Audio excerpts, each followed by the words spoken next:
नमस्कार। आज पवित्र बसंत पंचमी तिथि रे आपण समस्त को स्वागत जनईकरी आमर कोविड संपर्कित आलोचना चक्र को आपण को आमंत्रित करुछु। आमे आगरु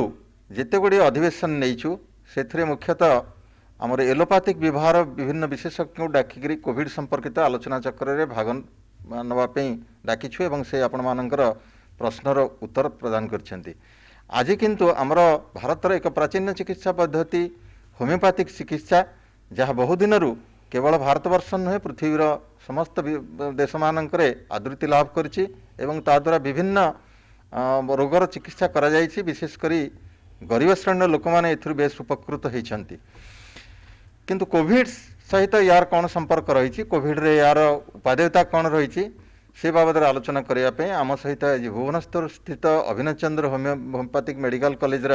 प्राध्यापक डॉक्टर राजेंद्र कुमार दास उपस्थित अच्छा। आपण मान तरफ मुझे स्वागत जनाऊँगी। सार नमस्कार।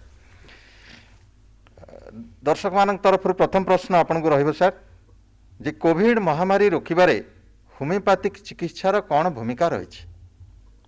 जय जगन्नाथ। समस्त दर्शक बंधु मानक समस्त ओडिशावासी भाई भौणी मानक पुणी थे पवित्र बसंत पंचमीर हार्दिक शुभेच्छा अभिनंदन। आज माँ सरस्वती आम समस्ते आह्वान करुचे। तेणु आज गोटे भल दिन में आम कोविड रे होमियोपैथी उपादेयता विषय किसी आलोचना करवा। तेणु जहाँ कि गवेषणालब्ध तथ्य अच्छी जहाँ कि सूचना अच्छी सरकारी सूचना से विषय में मुझे को शेयर करी। तेणु प्रथम कथा हूँ आम समस्ते जानिबा जे होमियोपैथी होची गोटे अग्रणी चिकित्सा पद्धति। ओडिशा सरकार 1956 मसीहारू यही चिकित्सा पद्धति को आनुष्ठानिक भाव स्वीकृति प्रदान करिसंती एवं अतीतर जहाँ अनुभूति अच्छी से अनुभूतिर आधार में 20 मसीह जितेबाला यही कोविड महामारी देखादेला तेणु भारत सरकार आयुष मंत्रालय जो विशेषज्ञ मानकर गोटे मीटिंग डकैले एवं से मीटिंग रे अतीतर जो अनुभूति से फ्लू रोग हो किंबा से आपनकर जापानीज एनकेफालाइटिस हो तेणु अन्यान्य भाइराल डिजीज रो ट्रीटमेंट रे होमियोपैथी रो जो उपादेयता रही एवं जहाँ गवेषणालब्ध तथ्य थिला तारी आधार रे से जो निर्दिष्ट कमिटी से माने गोटे निर्दिष्ट औषध को रोग प्रतिरोधक सृष्टिकारी कोविड विरुद्ध रे रोग प्रतिरोधक सृष्टिकारी औषध हिसाब से बाछिले एवं तदनुजाई समस्त राज्य मानू केंद्र सरकार एडवाइजरी देले एवं आमर ओडिशा सरकार मध्य से औषधटी को स्वीकृति प्रदान कले जहाँ को कि इम्यून बुस्टिंग हिसाब से कोविड विरुद्ध जो युद्ध आम समस्ते फेस करुचे तेणु से युद्ध में गोटे अस्त्र भाव में ग्रहण करागला। किंतु एठी आमे कहीं भाबिबा नहीं जे कौन निर्दिष्ट होमियोपैथी औषध बा कौन औषध खाईदेले कोविड आमको आदौ हेब नहीं। यह प्रिभेंटिव नुहे, यार केवल भूमिका होची शरीर रे रोग प्रतिरोधक सृष्टि वृद्धि करिवो जहा द्वारा हुए तो आमे कोविड रे आक्रांत हबा नहीं बा जदि आक्रांत हेले ताले आमे गुरुतर लक्षण आड़क जीवा नहीं। किंतु केही भाबिबा नहीं जे आमे जेहेतु आर्सेनिक बा निर्दिष्ट किसी औषध खाइचे तेणु आमको कोविड हब नहीं, आमे बिना मास्क रे बुलिबा, आमे गहली जगह को जीवा, आमे विदेश भ्रमण करबा ताहा नुहे प्रथम कथा। एवं द्वितीय कथा होची केवल जो इम्यून बुस्टिंग हिसाब से नुहे परवर्ती अवस्था मध्य भारत सरकार जहाँ गाइडलाइन जहाँ अन्य राज्य मानक आसी एवं केतोटी राज्य में मध्य जो क्वारंटाइन सेंटर रे एवं होम आइसोलेशन रे होमियोपैथी औषध दि जाइए एवं भारत सरकार मध्य विधिवत सूचना रही माइल्ड केस मानू किंबा आसिम्टोमेटिक पॉजिटिव मानू आमे होमियोपैथी औषध दे पारिबा। तेणु यही कोविड रो जो परिचालन बा कोविड सहित आमर जो सफल मुकाबला करिबारे होमियोपैथी औषधर होमियोपैथी चिकित्सा पद्धतिर निश्चित भाव किछिटा उपादेयता बा तार योगदान रही। आमर अधिकांश रोगी ये तृतीय लहर रे होम आइसोलेशन बा गृह पृथकवास रही चिकित्सा होउछंती। एई गृह पृथकवास समय रे होमियोपैथिक औषध किछि दिया जाई पारिबो कि जो माने सामान्य लक्षण युक्त अछंती? हाँ सर, गृह पृथकवास जो माने सामान्य लक्षण माने जो माने सामान्य लक्षण युक्त किंबा जो माने आसिम्टोमेटिक पॉजिटिव किछि लक्षण नहीं किंतु परीक्षा रे पॉजिटिव आसीची सेमानकु आमे निर्दिष्ट औषध दे परिबा। भारत सरकार जहाँ गाइडलाइन ता होची आर्सेनिक एल्बम 30 काहाकू ना जे बिना लक्षण युक्त किंतु पॉजिटिव बिना लक्षण युक्त पॉजिटिव मानकु आर्सेनिक एल्बम 30 दिन को 2 थर सप्ताह आमे दबा। जो माने लक्षण युक्त हेई गले माइल्ड सिम्टोमेटिक सिवियर नुहति जार रेस्पिरेशन रेट 24 तलू अच्छी जार ऑक्सीजन 93 उपरको अच्छी तेणु से रोगी जो मैंने माइल्ड सिम्टोमेटिक गृह पृथकवास आम लक्षण आधार में होमियोपैथिक औषध दबा से भारत सरकार गोटे सूचना जारी करें औषध दिज्व तेणु आम समस्ते जानीचे होमियोपैथी हूँ एक सामग्रिक लक्षण भित्तिक चिकित्सा पद्धति तेणु आमको से देखा पड़ो रोगीर अवस्था काश होना ना ज्वर केत रोचे बेसी ज्वर प्रादुर्भाव केतले बढ़ी जाऊँगी रोगीटर शोष किभली अच्छी रोगी को शोष लगुच न लगुच इत्यादि विभिन्न कथा आमको विचार को नि औषध देवाक पड़ो ता भर साधारण भाव में आम आकोनाइट से आर्सेनिक आसीपे लक्षण थिले आकोनाइट आर्सेनिक बेलाडोना ब्राउनिया फस्फरस भेराट्रम भली किसी औषध प्रारंभिक अवस्था दे पारिबा जदि बेसी दिन धरी ज्वर लगी रोचे बेसी दिन मतलब ज्वर तो 2 दिन 3 दिन 4 दिन है ज्वर छाड़ूनी ज्वर सही 100-101 भितर रोचे आम सेड्रन बोली गोटे औषध अच्छी पाइरोजेन बोली गोटे औषध अच्छी तेणु सामग्रिक लक्षण आधार में से काश हो बा नाकरू गंध बा जीभर टेस्ट स्वाद पड़ाऊ किंबा दुर्बलता लागू किंबा किसी जीआई सिम्पटम यथा पतला झाड़ा हवा पेट काटी पेट फुंपेवा इत्यादि लक्षण हो दुर्बलता हो गोड़ हाथ घोड़ा बिंधा हो गंठी बिंधा हो तेणु समस्त माइल्ड सिम्पटम पाई जो माने गृह पृथकवास अच्छा निश्चित भाव में होमियोपैथी औषध सेवन करें एवं तार उपादेयता अच्छी किंतु कथा होची जहाँ भी आप होमियोपैथी औषध खाइबे ताहा अभिज्ञ चिकित्सकों ठारू इन्स्टिट्यूशनाली क्वालिफाइड डाक्तर ठारू बुझी परामर्श करी निर्दिष्ट औषध आनी निर्दिष्ट मात्रा निर्दिष्ट व्यवधान नियमित भाव में खाइबे। कोविड परे परे किसी लोकों ठारे आमे किसी दिन धरिक अल्प अल्प काश रहिबा दुर्बल लगिबा काम करने इच्छा न हवा भोक न हवा ये सब लक्षण देखा जाउची किसी दिन धरिक जहाँ को आम लंग कोविड आख्या दौचु सेपरी रोगी होमियोपैथिक किसी चिकित्सा अच्छी ना नहीं। हाँ सर ताप निश्चित भाव में सफल होमियोपैथी औषध अच्छी पोस्ट कोविड क्लिनिकल कंडीशन जहाँ आम कौचु जहाँ लंग कोविड बोली कहुपे तेणु जहाँ से काश हो ज्वर हो दुर्बलता हो तापाई सफल होमियोपैथी औषध मान रही धरतु कोविड पर किसी लोकंर सुखिला काश हुए तंटी दर्ज थाए तंटी गतगत होता है माने कोविड रु भल हो जाती माने ज्वर ना आउ किसी विशेष असुविधा ना असंगति ना केवल सुखिला काश रोची तंटी गतगत होची तंटी दर्ज होची सेही भली क्षेत्र में आम ब्रायोनिया रियुमेक्स बेलाडोना यही किसी औषधर प्रयोग करिपरिबा किंतु पुणी से कथा आउ थे मुझे रखुची लक्षण भित्तिक चिकित्सा यह तेणु होमियोपैथी औषध माने होमियोपैथी चिकित्सा निर्दिष्ट औषध चयन करने एते सहज नुहे बहुत गुड़िए दिग प्रति गुरुत्व देवाक पड़ी थाए तेणु अभिज्ञ चिकित्सक जो मैंने प्रकृत में क्वालिफाइड फिजिशियंस तांकर परामर्श नहीं औषध खाइबा जदि काशरे कफ बाहरुची सुखिला काश नुहे तेणु सेठी आमे पल्सेटिला स्टानोमेट कार्बोभेज क्रियोजट आम्ब्राग्रेसिया यही किसी औषध उपयोग करा जाई पारे एत गुड़ी औषध कथा कहीं मुझे कहूँ ना युवाक संभाव्य औषध एमती गोटे किसी औषध ना जदि कोविड पर काश होची आपन जाए काउंटर रू कहीदेवे मत गोटे पल्सेटला दिंतु मुझे खाईदेवी से भली संभावना होमियोपैथी चिकित्सा ना गोटे निर्दिष्ट रोगी निमंते हुए तो 5 प्रकार औषध आवश्यकता थाईपे निर्दिष्ट रोग निमंते एवं 5 जन रोगी निर्दिष्ट रोग जदि सफर करूँ 5 प्रकार औषध भी दरकार हो पाए एवं गोटे रोगीर 5 प्रकार कंडीशन 5 प्रकार औषधर आवश्यकता थाईपे तेणु एगुड़िक संभाव्य औषध निर्दिष्ट चिकित्सकों ठारू उपयुक्त परामर्श ग्रहण करी जदि नियमित भाव में आम औषध सेवन करवा ताहले से कोविड परवर्ती काश कोविड परवर्ती दुर्बलता बा कोविड परवर्ती जहाँ किसी मस्कुलार पेन गंठी पेन जो रोचे किसी लोकंर ता दिहरु निर्दिष्ट भाव आम उपशम पाइपर। आमर कोविड चिकित्सा मुख्यतः एलोपैथी पद्धति करा जाउची एलोपैथिक औषध अनेक लोक खाउचंती आम एलोपैथी औषध खाइथिबा समय होमियोपैथिक औषध खाइपर कि हाँ आम निश्चित भाव में खाईपर साधारण भाव में आमर किसी लोकंर धारणा रही है एका बेले आम होमियोपैथी आयुर्वेद बा होमियोपैथी एलोपैथी बा एलोपैथी आयुर्वेद खाईपर ना ताहा संपूर्ण भाव में सत्य नुहे किसी एलोपैथी औषध खाइला बेले होमियोपैथी औषध न खिया जाई पारे किंतु कोविड रे साधारण भाव में जो औषध आम दौचे धरत से एंटी एलर्जिक लिवोसिट्रिजिन दौचे एलोपैथी बा आजिथ्राल बा अन्य किसी एंटीबायोटिक दियाउची तेणु से एंटीबायोटिक बा से जो एंटी एलर्जिक बा आप विटामिन खाऊंट ता सहित होमियोपैथी औषध खाइबार कौन असुविधा नहीं ভিটামিন ঔষধ সহিত সবুলে আপনার হোমিওপ্যাথি ঔষধ খাইবে। কেবল কেতগুড়ে কেমোথেরাপি যে ক্যান্সর চিকিৎসা কিংবা বেলে বেলে যে স্টিরয়েড থেরাপি সেই বেলে হোমিওপ্যাথি খাইলে হোমিওপ্যাথি ঔষধটি ফলপ্রদ হয়নি। তা মানে নুহে যে হোমিওপ্যাথি ঔষধর কিছু আডভার্স রিয়াকশন হব কি সিরিয়াস আডভার্স রিয়াকশন হব যদি আপনার এলোপ্যাথি সাথে খাঁতি, যদি কেমোথেরাপিউটিক এজেন্ট সহিত খাঁতি কি যদি স্টিরয়েড সহিত খাঁতি, তাহা সেভাবে কিছু তাঙ্ক ভিতরে ড্রগ ইন্টরাকশন ନାହିଁ, সেমিতি কিছু কন্ট্রাইন্ডিকেসন ନାହିଁ। কিন্তু হুয়ে তো হোমিওপ্যাথি ঔষধর সম্পূর্ণ ফল আপনার পাইপারে না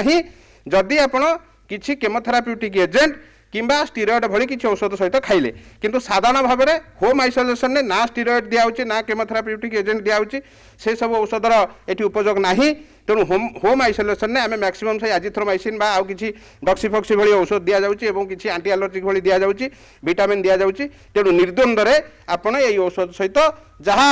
আবশ্যকীয় হোমিওপ্যাথি ঔষধ লক্ষণ অনুসারে আপনার আসুচি, যাহা হোমিওপ্যাথি চিকিৎসক আপনার পরামর্শ দিয়েছেন তাহা আপনার নির্দ্বন্দ্বরে খাইপারে। আমার গোটে ধারণা অছি সাধারণ লোক ভিতরে যে হোমিওপ্যাথিক ঔষধ খাইলে প্রথমে রোগর লক্ষণ বা মাত্রা বড়ি যাই এবং তাপরে যাই কমিবা আরম্ভ করে। তেবে কোভিড ক্ষেত্রে আমি যদি হোমিওপ্যাথিক চিকিৎসার সাহায্য নেওয়া সেমতি হবার আশঙ্কা না তো? ধন্যবাদ স্যার, অত্যন্ত উপাদেয় প্রশ্নটি আপনার পচারে। এই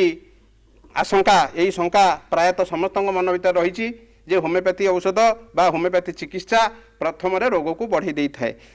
এক সম্পূর্ণ তথ্যভিত্তিক নুহে, গোটে ভ্রান্ত ধারণা, গোটে মিথ বলে কুযাইপরে। কৌশি চিকিৎসা পদ্ধতি উদ্দেশ্য নুহে, লক্ষ্য নুহে বা সে চিকিৎসা পদ্ধতি বি সৃষ্টি সেইপাই হইনা রোগক বড়াইবা। রোগীটিଏ যেতবে কৌশি নির্দিষ্ট রোগ নেই আসুচি সে অলরেডি সফর করুচি, তেণু তা সফরিং বড়াই দেওয়া কৌশি চিকিৎসা পদ্ধতির লক্ষণ নুহে বা কৌশি চিকিৎসকর উদ্দেশ্য নুহে। কিন্তু এইটা কেমিতি মানে জনমুখরে এইটা কেমিতি আসিছি না কোণ হুয়ে অনেক সময়ের রোগী মানে যেতবে বিগত কিছু বর্ষ বা কিছু মাস ধরি এলোপ্যাথি ঔষধ খাউথাନ୍ତି, যথা কিছু পেনকিলর, কিছু স্টিরয়েড কিংবা গ্যাস্ট্রিক জনিত সমস্যা সেইভাবে কিছু আপনার যেমন ওমিপ্রাজল, রাবিপ্রাজল ভଳି কিছু ঔষধ বহু দিন ধরি খাউথাନ୍ତି। তেণু তাঙ্ক শরীর সেই ঔষধ প্রতি সংবেদন হয়ে যাই। তেণু যেতবে সে হোমিওপ্যাথি চিকিৎসা আরম্ভ করতে সেমানে হুয়েত ডাক্তার কুহতু বা ডাক্তার ন কহিলে মনকু বন্ধ করে দিয়ে সেই এলোপ্যাথি ঔষধ। তেণু বন্ধ করেদেলা পরে যেহেতু শরীরের সংবেদনশীলতা সেই ঔষধ প্রতি বড়ি যাই, ড্রগ ডিপেন্ডান্স বড়ি যাই, তেনি সেই ঔষধ ছাড়িদেলা পরে সেই রোগটি কিছু দিন বড়ি যায়। তেণু যা কি সাধারণ ভাবে জনসাধারণ ভাবନ୍ତି যে এটা হোমিওপ্যাথি ঔষধ হেলা, কিন্তু হোমিওপ্যাথি ঔষধ সেভাবে হুয়ে না। তেণু এ ক্ষেত্রে কোভিড ক্ষেত্রে হোমিওপ্যাথি ঔষধ খাইলে কোভিডর লক্ষণ বড়ি যাবার কৌশি সম্ভাবনা না। যে অতি গুরুতর কোভিড রোগী মানে যাহা আমি সিরিयस रोगी बोली कहूँ, जार श्वासक्रिय अत्यंत असुविधा उपजी से ऑक्सीजन दरकार पड़ी, आईसीयू दरकार पड़ी, से भली रोगी से भली रोगी को आम होमिओपैथी चिकित्सा कर ना सर। जदि कहार रेस्पिरेशन रेट श्वास प्रश्वास हार 24 रु उपरू गला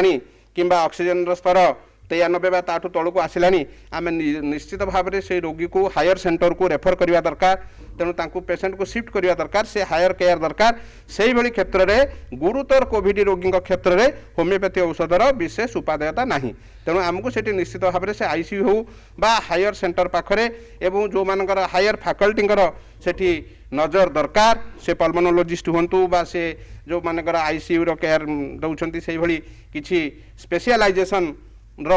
भूमिका से रही। तेणु स्पेशल इंटरवेंशन से दरकार। तेणु से निश्चित भाव में कनसर्न विशेषज्ञ परामर्श आवश्यक अच्छी। तेणु रोगी को आइसोलेशन रखिब ना, घरे रखिब ना, निश्चित हायर सेंटर को रेफर करवा दरकार, पेसेंट को शिफ्ट करवा दरकार। प्रथम लहर समय शुणा जाउथला जे किछि होमिओपैथिक चिकित्सक एक निर्दिष्ट औषध को होमिओपैथिक प्रिभेंटिव भाव में व्यवहार करते। आपन तो टिके आगु कहि सारिचंती जे होमिओपैथिक निर्दिष्ट कौन रोगर कौन प्रतिषेधक बाहर करनी, किंतु यह मोटामोटी भाव शरीर रोग प्रतिरोधक शक्ति को बुस्टअप करे बढ़ाई दे था, जहाद्वारा रोगी केवल गोटे निर्दिष्ट रोग ने विभिन्न रोगर समस्या मुक्ति पाइबार शक्ति हासिल करे। तेबे एभली जो औषध व्यवहार करा जाउथिला तार फलाफल कौन थिला से बाबद टिके कहिबे? हाँ सर, उत्तम प्रश्न सर। तेणु आमे तो प्रिभेंटिव हिसाब से आर्सेनिक भारत सरकार आर्सेनिक बोली गोटे औषध कही आर्सेनिक एल्बम 30। तेणु परवर्ती अवस्था तार गाइडलाइन में परिवर्तन होती प्रथम भारत सरकार कहते आर्सेनिक एल्बम 30 को 3 दिन मात्र खाइबे किए ना सुस्थ लोक माने समस्त जनसाधारण जे केस को एक्सपोज होना केस कंटाक्ट रे आसी ना से भाई साधारण समस्त लोक खाइबे पुणी मासक थे प्रति मासक थे रिपीट करेंगे परवर्ती अवस्था गाइडलाइन कहला ना 3 मास थे जेहेतु कोविड संक्रमण व्यापक भाव में द्रुत गति वृद्धि पाइला तेणु भारत सरकार पुणी निर्देशनामा जारी कले जे से आर्सेनिक एल्बम 30 साइज गुली आप जो होमिओपैथी औषध साधारण भाव में गुली रे दिया जाए पानी रे भी दिया जाए किंतु से गुलीर मध्य विभिन्न प्रकार साइज अच्छी तेणु 30 नंबर गुली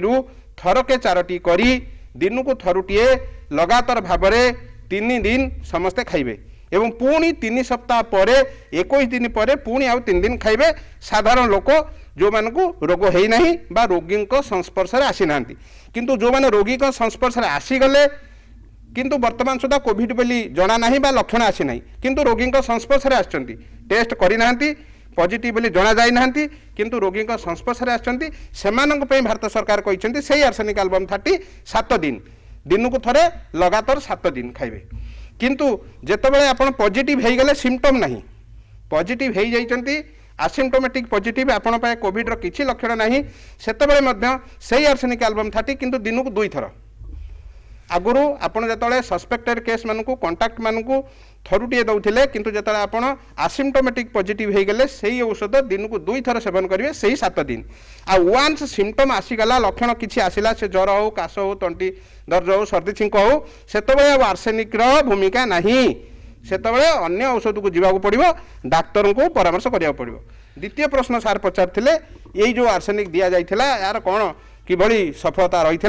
से विषय में विभिन्न गवेषणा मान वर्तमान चालू रही तार जहाँ इंटरिम रिपोर्ट बा जहाँ तार मध्यवर्तीकालीन जहाँ सूचना आसूची समस्त रिसर्च गुड़ाक फलप्रद माने आर्सेनिक एल्बम फलप्रद होती गोटे north India north eastern India गोटे रिसर्च होता सेठी से कहते जो सेल सिग्नालिंग पाथवे आर्सेनिक बोध हुए सेल सिग्नालिंग पाथवे जो सेल रो विभिन्न जो शरीर भितर जो माने प्रति कोष भितर जो जटिल प्रक्रिया चले तेणु से प्रक्रिया रे सेल सिग्नालिंग रे आर्सेनिक बोध हुए किछि परिवर्तन आनिकी तेणु इम्यूनिटी बढ़ाऊँगी आम समस्ते जानीचे जे जो नॉन स्पेसिफिक इम्यूनिटी कथा मुझे कहती स्पेसिफिक इम्यूनिटी तो केवल स्पेसिफिक एंटीजेन रे ही हम एंटीबॉडी तैयारी किंतु नॉन स्पेसिफिक इम्यूनिटीर गुरुत्व बहुत बेसी रही आम समस्त केवल कोविड नुहे अन्य समस्त रोग तेणु नॉन स्पेसिफिक इम्यूनिटी रे जो शरीर विभिन्न प्रकार कोष अच्छा से लिम्फोसाइट हूँ विभिन्न प्रकार जो सेल अच्छा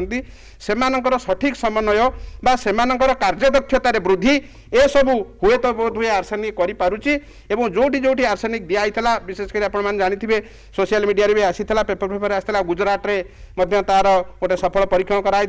महाराष्ट्र जो धरावी स्लम रे देकी कंट्रोल करा जाई परथिला महाराष्ट्र सरकार गुजरात सरकार केरल सरकार एमाने आनुष्ठानिक भाव में जो क्वारंटाइन सेंटर गुड़ी आर्सेनिक बांटी थिले एवं सेठी मध्य ताहार किछि सुफल मिलिथिला। धन्यवाद सर बहुत सुंदर और उपादेय तथ्य आज आम दर्शक बंधु मान आपन देले होमिओपैथिक निश्चित भाव में आमर गोटे मौलिक चिकित्सा पद्धति यह द्वारा विभिन्न रोग को उपशम करिवार नजीर रही एवं यह फलप्रद भाव अनेक क्षेत्र में व्यवहृत हो आसुची अनेक दिन तेणु कोविड रे मध्य यार भूमिका कौन आपण मानक सार प्रांजल भाव में बुझेले यार सुजोग नवाई अनुरोध गोटे कथा शेष कहबी जे केबे हेले आमे जेकोसी चिकित्सा नौ बा न नौ कोविड नियम को अणदेखा करवा नहीं किंबा मन इच्छा एलोपैथिक हो आयुर्वेदिक हो बा होमिओपैथिक हो कौन औषध निजे निजे न खाई विशेषज्ञ परामर्श नहीं व्यवहार करवा। धन्यवाद नमस्कार। नमस्कार।